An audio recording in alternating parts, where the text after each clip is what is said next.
ano to be? Pandora po. Pandora. Ano Pandora yung pangalan ng resort? Hindi po. Ano ba? Ito Pandora. Ah, siya si Pandora. Oh. Totoong pearl daw yan. Ayan, no? Totoong pearl. Sampo lang. Pati nga ako bilang isa, be. Alin po yung ano? Yung kanina, yung pinaglagyan nitong pearl. Ayan, no? Galing siya dito. Minunta Gio. O, diba? So cute. Ang gaganda nila, oh. Pag magpunta kayo dito, ayan mo na. Kailangan nyo tulungan si kuya. Ang bigat to, parang tunay siya. Hindi naman siya tunay na ano. As in ano, kasi siyempre, ayan, oh. Wow! Pag punta kayo dito, 500 lang yan, oh. Totoong perlas. Kaya pag punta kayo dito, may ano na yan. Tataas na yan, 600 na daw. Ganun. Kasi ba yung asawa ko? Kasi kailangan, pag bilhan niya ako nito, mahal na mahal niya ako.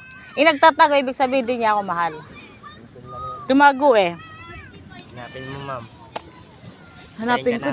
Harap na harap ako makatayo eh. 70 kilos ako eh. Tayo kita. Ang payat mo eh. Dapat nagpalit tayo ng katawan. Diba kumakain ako, daldal ko. Ang cute niya. Kaya to 350? Sige, ma'am. Hindi niya ito 350 na lang. Wait lang, asabay asawa ko. Hihiwalayan ko siya. Pag di niya ako binilhan, hihiwalayan ko siya.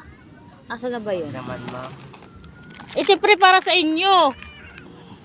Kasi sabi mo, parehas tayo mahirap, di ba? O. Kaya binigay mo 350. Pag hindi niya binili ito, hihiwalayan ko siya.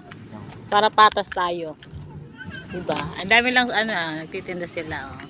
Ang sisipag ng mga bata, ang gagwapo pa. Ito hikaw to. Magkano yung hikaw nyo? 250 lang. O, 250. Alam mo na kung bakit. Pure siya na pearl. Ang ganda nito. Pero ito, alam ko na hindi. Design lang siya. Design. Yan, mga design. Mga 10K. O, sabi ng asawa ko, pati nagawa na ko. Sige lang.